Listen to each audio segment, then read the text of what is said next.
Thank you very much indeed. You need to balance us out. So, I must admit, I can't remember the precise title of this panel, but it's World Affairs. Let's call it that. And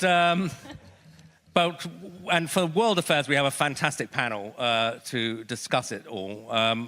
Straight from one of the world's, unfortunately, one of the world's hotspots, we have Elina Nusseibeh, Minister of State for the UAE.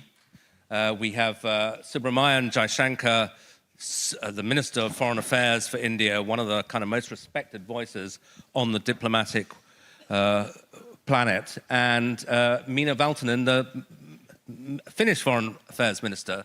So thank you all very much indeed. Mr. Jaishankar, if I could start with you.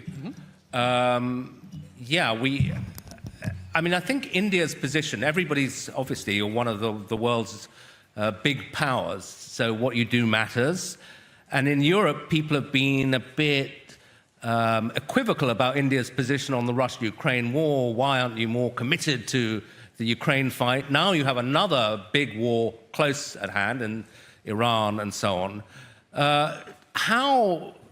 Explain to the audience here, you're sitting in Delhi, how do you see the challenges posed by those two conflicts and India's national interests and how you're trying to steer them? Mostly countries are committed to wars they fight and are equivocal about ones which they observe, as a general proposition. Yeah.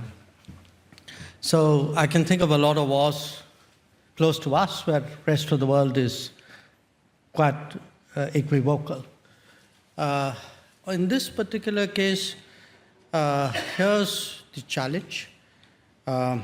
You have, for the sake of simplicity, 4 parties, which is US, Israel, Iran. I'm using the Gulf as a part, though I accept they have a very differentiated position. And we have extremely good, extremely strong relations with all of them. So when you have then that situation, clearly your response... So to clarify, that includes Iran. You regard yourself as having good, strong relations with Iran? Yes, we have good relations, very substantial relations with Iran. Yeah. Now, I'm not saying the same.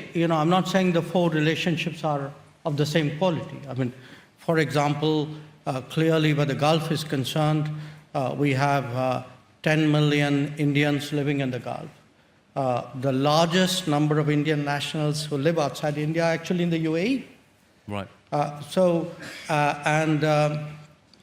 The Gulf countries are our primary energy suppliers. Many of them would be among our top 10 trading partners. I mean, if I use UAE as an example, you have a big community, huge trade, significant energy relationship, and in fact, much more than that, close defense and security relationship as well. So the challenge is in a quadrilateral situation where you have equities, arguably of a different order in each account.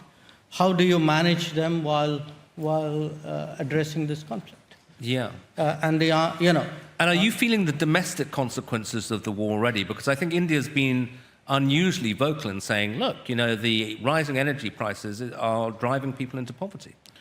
Yes, because, when you are a low income or a low middle income country, then as indeed happened after the Ukraine war as well, an increase in energy prices hits a low-income country much more than it does a middle-income or a high-income country. And are you just stuck in the role of kind of frustrated observer, or is there much you can do to try to help? Well, I think at this time, much of the world is stuck in the position of a frustrated observer. But a lot of countries are trying to do what they can in this situation. Yeah. So it's not for want of trying. I mean, I'm talking about us alone, but I think, certainly there are not that many countries who would have relations, decent relations with all the parties involved. So clearly, we've sort of reasoned with the countries. We've been in touch with them. We hope very much that the U.S.-Iran negotiation leads to an early outcome. Yeah. And the continuation of the fighting is creating problems. Yeah, and we're in Finland, so I have to obviously ask you about the Russia-Ukraine war. I think in Europe there was a feeling that India adopted what we would regard as a kind of moral equivalence between the two sides, that you were saying, well, it's a big shame, but maybe they should stop, but you were too sympathetic towards Russia, too willing to buy oil from Russia. So how would you explain that position to the people here? Well, I'd make two observations. I buy oil. I buy oil based on cost and availability. So at that point of time, much of the oil available on the market was Russian, because Europeans were essentially buying up the Middle East oil, which was our traditional supply. So circumstances pushed us in a certain direction. But since you spoke about moral ambiguity, I would say this, no European country has been attacked with Indian weapons. I wish I could say that for European weapons vis-a-vis India. So keep that in mind. Be more explicit so that people understand what you're saying. Europeans sell weapons which are used to attack India. Not now, for many, many years. We Indians have never done anything to endanger Europe. So I think that's a reasonable point. Okay. Minister Nusseibeh, I mean, you are right, in the front line. And we were all hoping for a peace settlement, but it looks like the war's flared up again. How do things seem viewed from the UAE? In the earlier panel, they're saying this war's going on for a while. Thank you for the question. Thank you to the host for having us. It's been a really quiet time in my part of the world, as you've observed. That's why you came here. That's why I came here. I had not much to do, and this looked like an interesting way to debate some of the policy decisions we make often at such a rapid pace. I think that's one of the fundamental changes in how we make our decisions today that has had impact. The pace of which we gather information, that we look at disinformation, and we make policy decisions has had a very enormous impact on being able to debate those outcomes in a measured way. I'd really like to also thank both of you because you're doing a lot of my work for me today. The Ambassadors Forum, the UAE Ambassadors Forum is meeting in Abu Dhabi today, and they asked me to address it from my hotel room in Helsinki last night. I said I have far better practitioners sitting on the panel here today, so you are being webcast into the UAE Global Ambassadors Forum, so thank you for doing that as well. But it is a critical time that our ambassadors are meeting, and they are hearing a number of our leaders address them about some of the key takeaways that the last 100 days have shown us as a country, as we have faced, if you imagine Helsinki or New Delhi, facing over 3,000 drones and missiles in the space of 100 days, in a country that has been geared towards relative peace and prosperity for quite a number of decades. I think you can imagine the enormity of the shock that we've had to absorb in being able to adapt to that and to be resilient in those circumstances. So the first takeaway has been that the investment we have made in being resilient as a society, as an economy, but also in terms of our military capacity has paid off. That has really paid off, and that has been over a decade in the making. I think you've seen that we've responded to over 90% of those attacks successfully. And I see many of my colleagues, but also from the UN in New York, but also many ambassadors who have lived through that in the UAE, who have felt that the UAE protected them as if they were, like the Indian community, home. I think that's the other key takeaway about the UAE lesson and the model, is that it has been a one society response to this crisis. And it strikes me as I sit in Finland that has a very long border with a dominating regional hegemon, that there are more similarities in our region and in Europe today that have come to the fore in the last 2-3 years than perhaps we first realize when we look at each other across the waters, or when we take flights to each other's countries and when we visit each other's museums. There are a lot more similarities in the way the international system functions or misfunctions. And I think that's my second takeaway. And I heard this a lot in the very good opening remarks today from President Stubb and from President Ruto, that ultimately we're all in this room vested in this international system. It matters to us. What is playing out, or what has played out in Ukraine, and I remember that India and the UAE were actually on the Security Council when that disruption or that rupture or that disorder happened in 2022. We were on the Security Council together, looking at how the international system would respond. We were also facing similar disruptions in the Middle East, in Africa, with each continent, to a degree, saying, this is not my war. And I think that is the takeaway theme for me about the failures of policymaking and leadership, in fact, that has led to this trust deficit. It was only recently that we heard a European leader talk about the Iran war as not our war. And therefore, it shouldn't be surprising to a degree when the Ukraine war is not seen as our war in the African continent or the Middle East, and when other horrific conflicts that are raging in Africa are not seen as our war across the ocean. And I think that fundamentally is what has to change. That is fundamentally what has to change. It's another takeaway from this period. Because what is playing out in the Strait of Hormuz today, a waterway that, again, earlier, the president of Kenya said wasn't even on his radar, which I think is true for many people in this audience. What is playing out in the Strait of Hormuz today is fundamentally a test of this international system. It is a test of freedom of navigation. It is a test of the concept of trade as a global public good. It threatens, as Dr. Jaishankar has said, a fifth of the world's energy supply.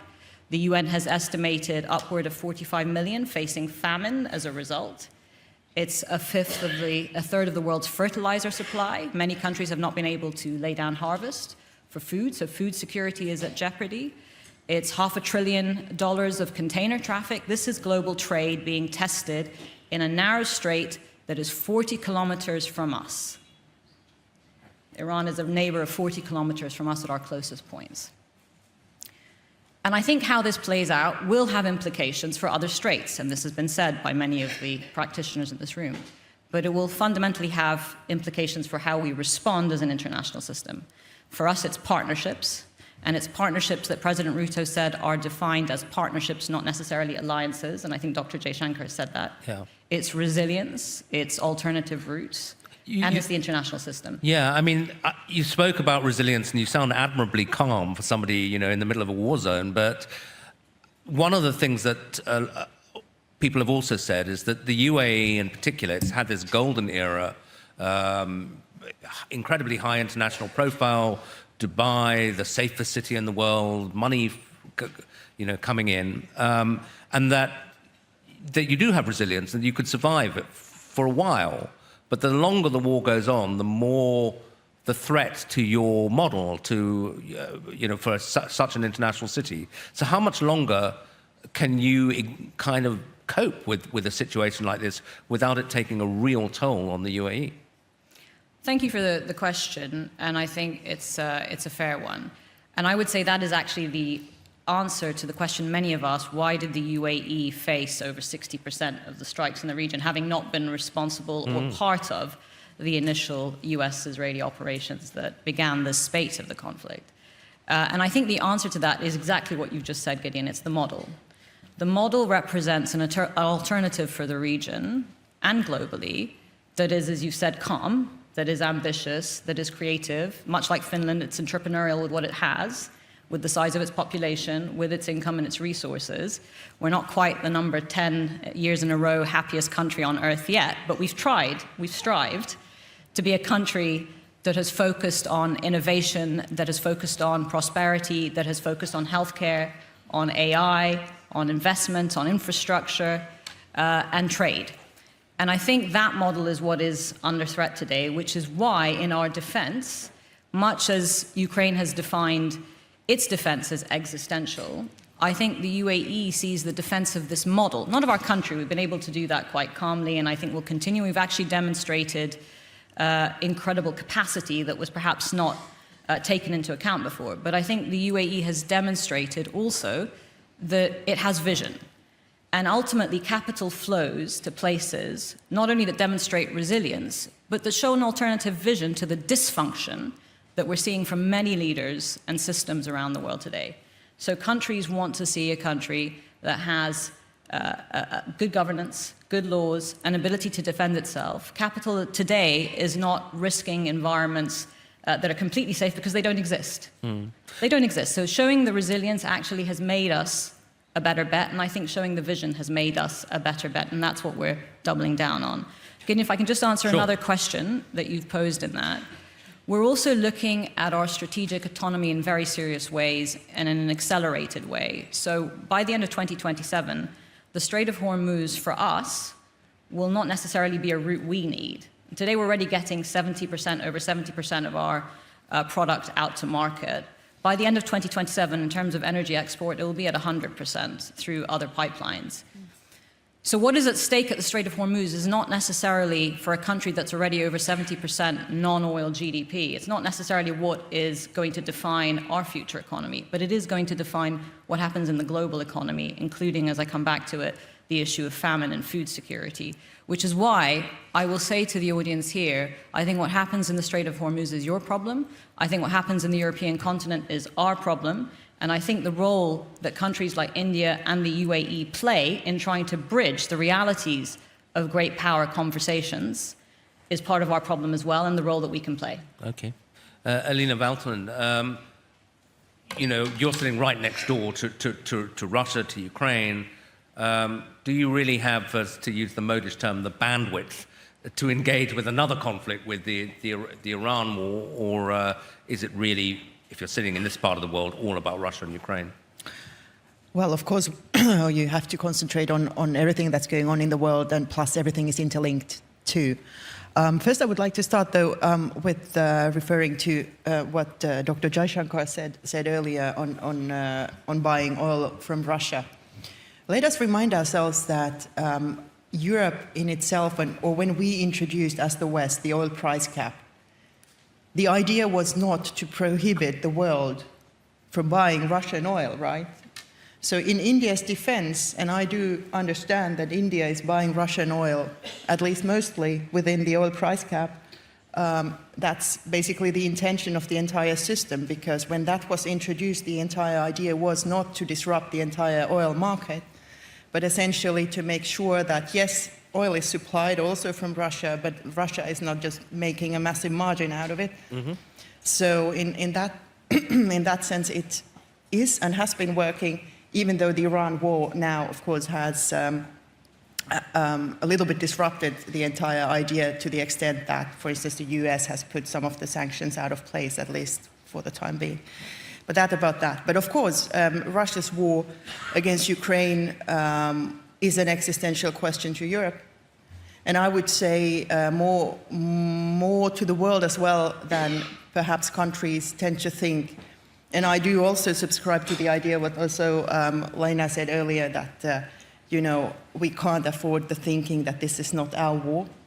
I think it's fair to say in the context that, yes, it is not NATO's war, because NATO did not attack Iran, right? But to the extent that nobody wants to see a nuclear Iran, and nobody wants to see, for instance, the Iranian authorities killing their own citizens on the streets, then definitely it's a global issue and something we need to take care of, like is the Strait of Hormuz. I mean, Finland is committed or has committed itself to the French and UK initiative to essentially making sure that traffic happens once the hostilities are over. And now we're just waiting for the deal. Yeah. We may be waiting some time. But talking about, though, the war next door, Russia-Ukraine, it seems to me there's been a real shift in mood in the last couple of months, that if you'd had this conversation a year ago, it would have been very pessimistic about Ukraine's chances.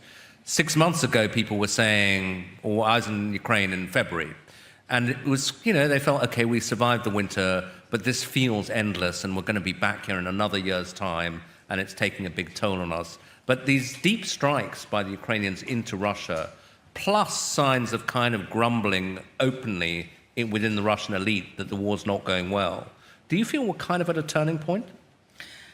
I think so, and I certainly hope so. I don't think there's an end to this war unless Ukraine, in some shape or form, wins.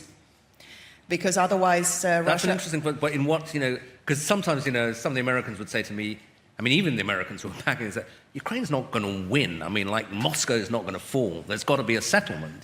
Yeah.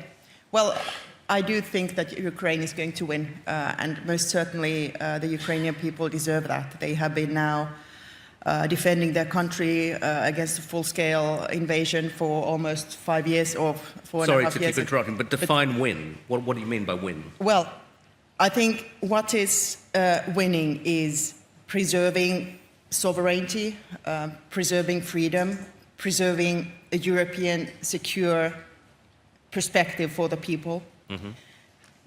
And I should say as well that preserving your territory, because, I mean, that is your legal, entitlement based on the UN Charter. And that is also not impossible. Nothing is impossible. And if we look at the picture, like you, Gideon, pointed out, I mean, things are completely different, well, not completely different, but so much better now than 3 to 4 months ago. Not to the extent that, yes, Ukraine still has to defend themselves at a very heavy cost, of course, like happens in a war, and also while Russia is targeting deliberately civilians and civilian infrastructure. That's for one.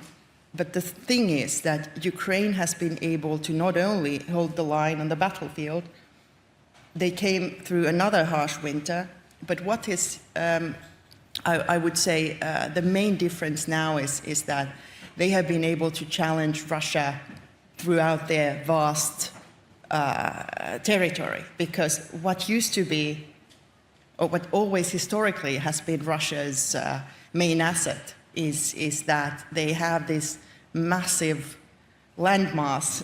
So basically, you could count so many armies that have fallen on their way to Moscow, right? But now, Ukraine can challenge Moscow. And it's a completely different scenario from whatever Russian leader has been forced to take into account in the past.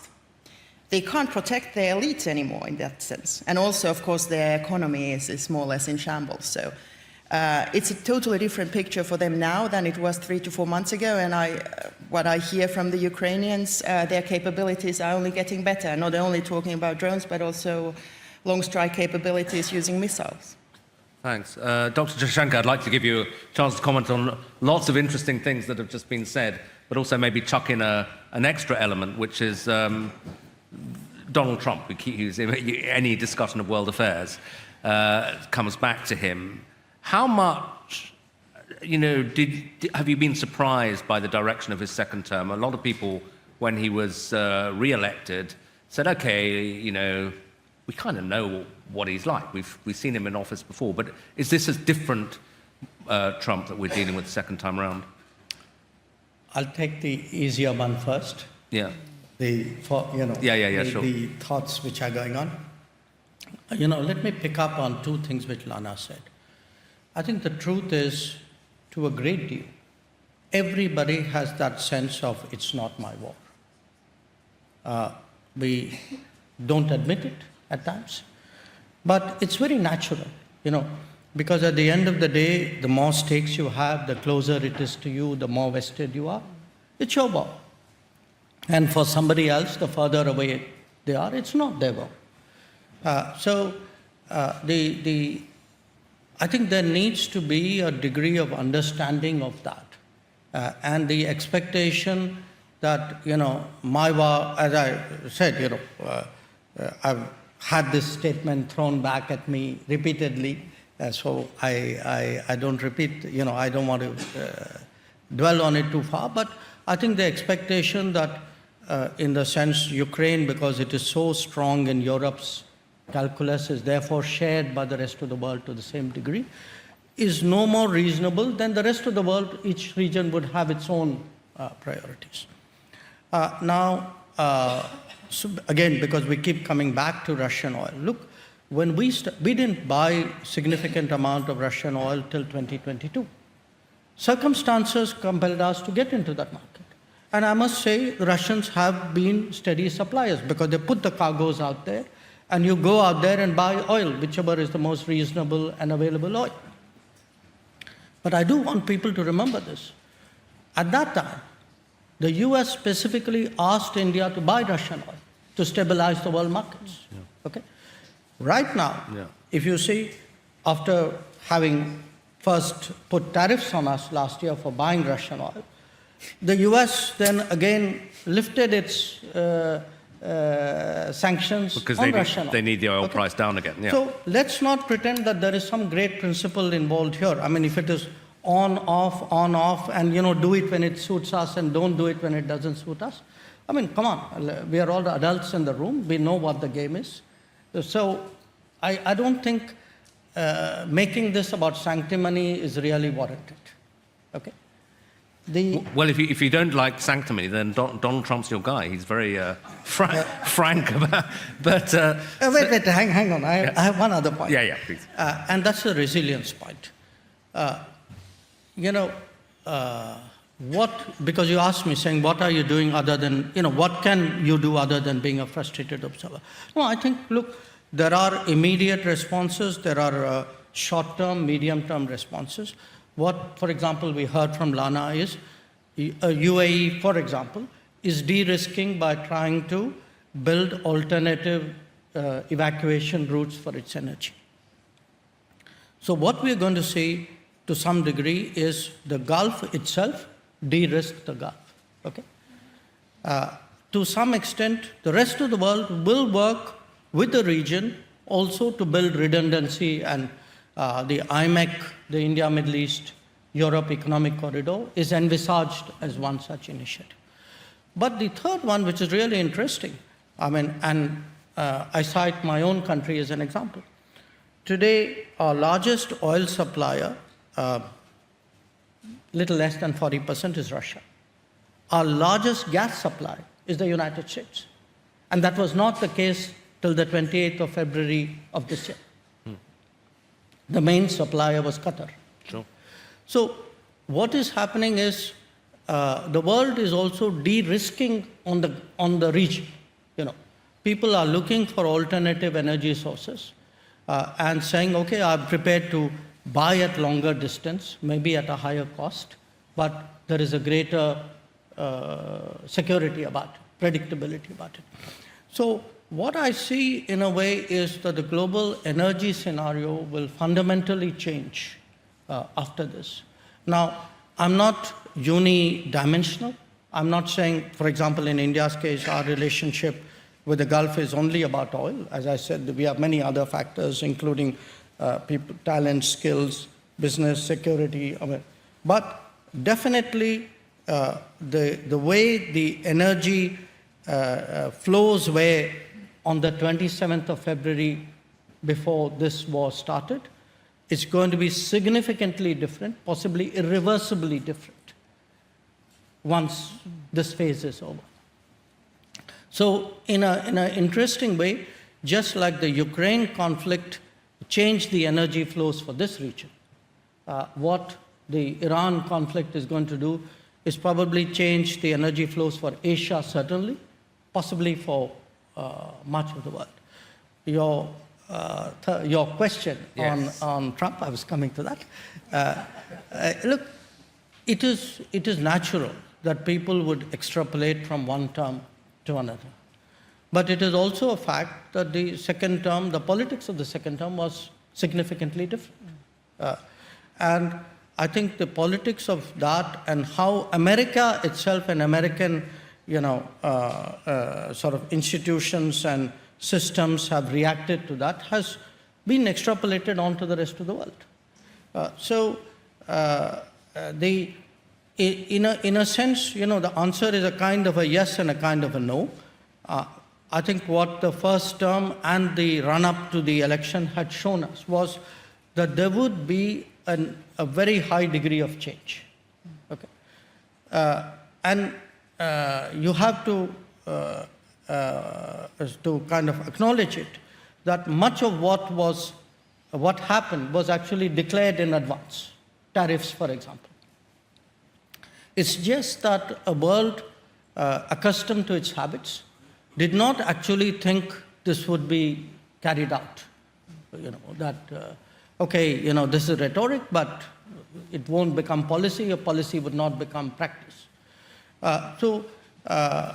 In that sense, I would say all of us were braced for a term where there would be very significant departures from the past, even from his first term. But I think probably most of us, I really can't think of anybody who was not, did not probably expect it to be as radical as it turned out to be. Now, some countries and some situations have felt it less. I mean, in our case, for example, we are not an alliance partner, so it didn't impact our security the way it would do to a NATO country or a bilateral treaty partner. There would be, countries who in other areas were all affected, like in tariffs. There would be some countries who were more affected on, say, immigration. So pick the issue and you would get, the world was unevenly impacted. But absolutely, I think all said and done, the world really did not see the intensity of that departure from previous policies in the second term.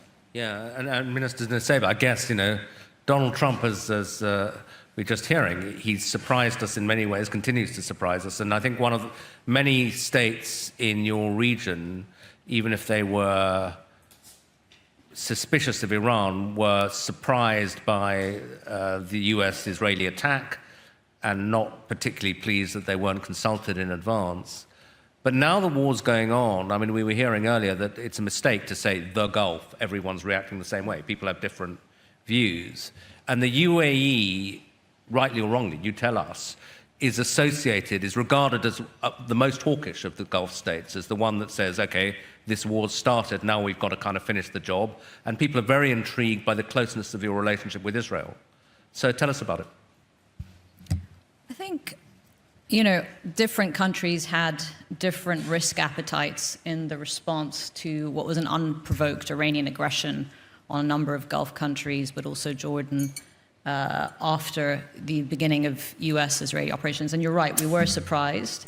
And you are also right that we were doing a lot prior to February 28th to try to make sure such an escalation didn't happen. I myself was in Tehran 3 weeks prior to the 28th of Feb, meeting with the foreign minister and other senior officials in the foreign ministry to talk about the last decade of our foreign policy, which was really trending towards economic incentives for Iran's integration into the region.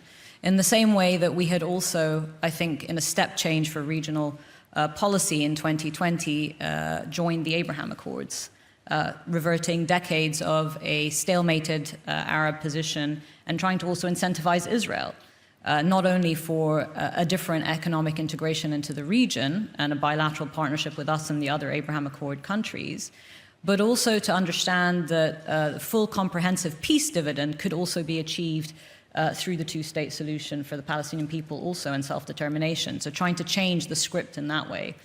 I think the jury's still out on both of those initiatives. Obviously, Iran's unprovoked attacks on us and other GCC countries has, as Dr. Jaishankar said, galvanized the regions in ways that some of which we've absorbed and some of which we cannot possibly absorb until we're through, I think, this very inflamed period. But there have been some lessons. I think one of them is that obviously while we trend towards de-escalation, exercising our full rights under Article 51 of the UN Charter in self-defense actually created a deterrence that was needed and has been established.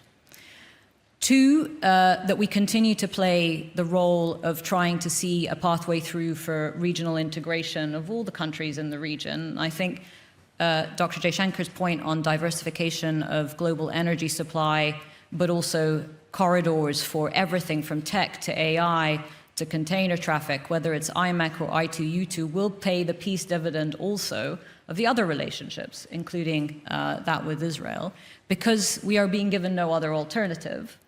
3, the partnerships with countries are going to be based not necessarily on language or shared history or regional proximity, but on shared vision. And I think this is something that has really come to the fore of UAE foreign policy. So it's been a decade, if we talk about global energy transition, where we have been focused on global energy transition to clean energy in any case, in spite of, without knowing that this war was coming.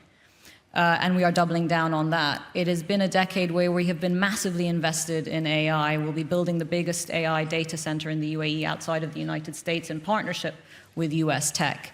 That's been a long-term perspective. With India, I remember, and I've seen the dinner table many times, where His Highness Sheikh Abdullah and Dr. Jaishankar decided not only would we sign a free trade agreement with each other, but that we would negotiate and conclude it within 88 days. India and the UAE. And it may seem like an agreement that was negotiated and concluded in 88 days can't have had that much impact, but actually the estimated trade figures and targets of 100 billion in trade has already been exceeded. We've set a new ambitious target of 200 billion by 2032. So I think we're showing that it's not necessarily the regional groupings of the past that determine the outcomes of our future, but it's the shared vision. Yes, we've responded. Sorry, Gideon. No, please. No. So yes, we've responded in a way that I think has asserted a necessary defense. But don't forget, we were also under severe attack. But at the same time, we've maintained that the vision that we offer in our country, in our region, the 200 nationalities living there, although we are a small population ourselves, the investments we've made in tech and AI, in diversification, in clean energy, and in education are the right trajectory for the region, not the one that Iran and other countries have pursued that have trended towards funding of state proxies in other countries, in other Arab centers, or a ballistic missile weapons program that seems to have been designed to be aimed at regional partners, not at threats further away. And I think that's a fundamental conversation that we have to have with Iran. We hope for a peaceful resolution to this further inflammation, but we hope for one that also deals with some of the fundamental questions. And I think that's what we're now pushing forward today in the de-escalation. I'm going to do something rather unfair, which is ask you a massive question and give you 2 minutes to answer. Absolutely. Because I should also go to the floor. But I was just thinking, as you were talking, that we heard from Minister Valtonen, very unequivocal, Ukraine's got to win, Russia's got to lose. How do you see this war ending? Would you say Iran has to lose, or there has to be some kind of new understanding? How does it end?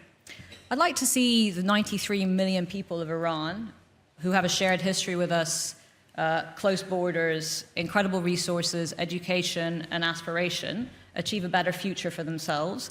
I'd like to see the people of the UAE flourish and be able to execute their vision of hope and optimism. And I'd like that to be a model that with countries like India and other countries in the region, we build out towards, as opposed to one of conflict and war. I think that's a fundamental human yearning. We've seen it over centuries, that while we have fallen into conflict, we've always trended towards systems and laws that prevent those conflicts. And I think... But can we get to that lovely endpoint by non-military means, or without violence? I mean, they're not going to agree to that, the regime. They're not going to step aside. You were talking about the current negotiations. Yeah. I think the jury's out on how the negotiations are going. I won't speak for how US officials are seeing it. I think there are some in Iran who are moving towards a negotiating posture. Obviously, there are fundamental issues that they're discussing. I think much like Gaza and the UN Security Council Resolution 2803 that established the Board of Peace and then end to that conflict and the building out of hopefully a roadblock towards eventually a Palestinian entity that takes over Gaza and the West Bank. I think much in the same way, you can't fix it all at once. You have to build out the building blocks. So if the first step is looking at the nuclear program, then looking at ballistic missiles, looking at neighbors and regional security comes later. But you need to begin with something, and I think that's what the negotiations are trying to do. I've got loads more questions for you, but I'll restrain myself because I want to give the audience a chance. There's a gentleman there.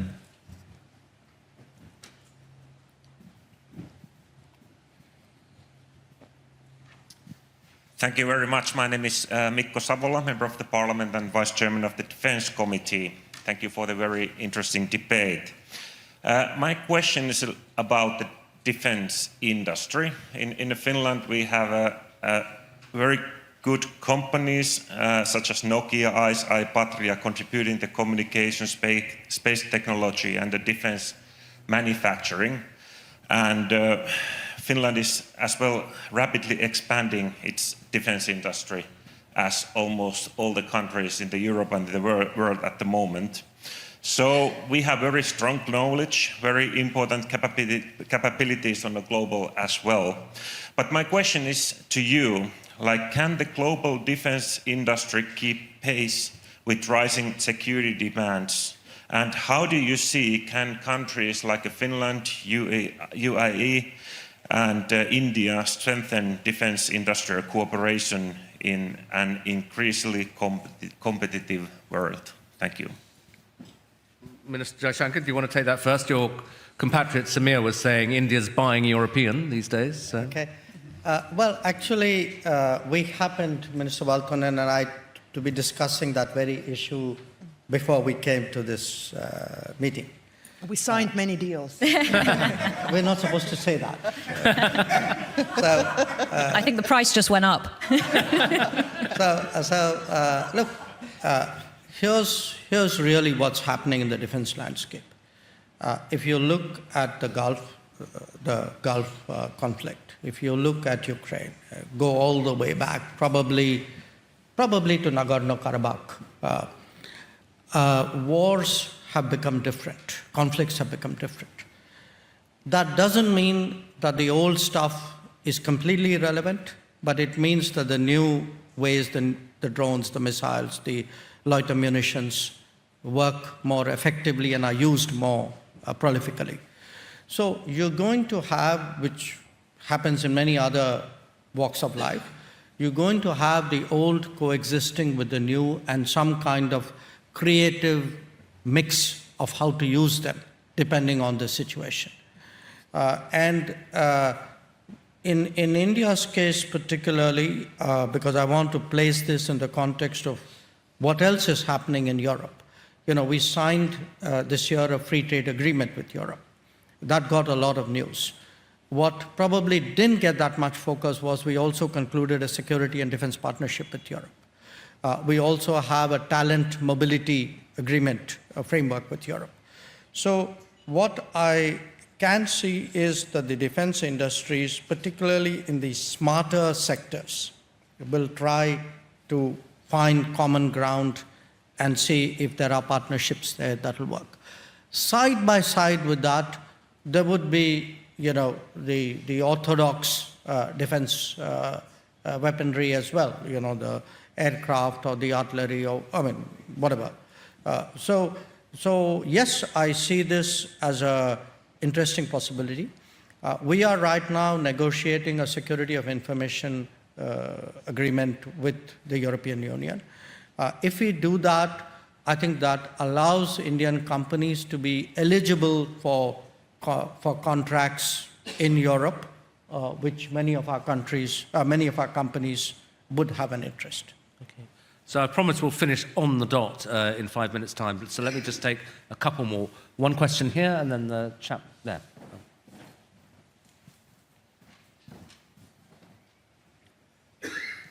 Thank you so much for interesting conversation. My name is Minja Koskela and I'm the chair of Left Alliance.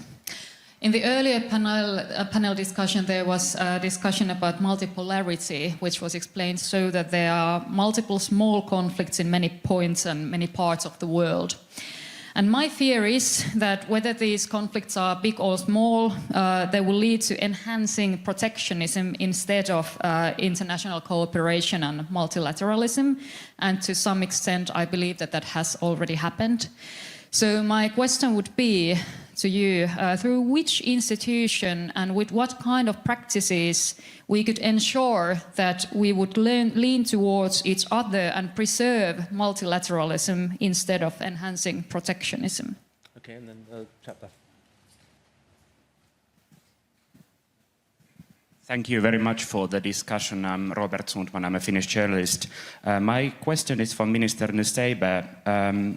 How different does the Gulf region look politically after the war? I mean, UAE is leaving OPEC. We have heard more critical comments towards the GCC. How do you see the future of cooperation in the region? What is the new strategy of UAE?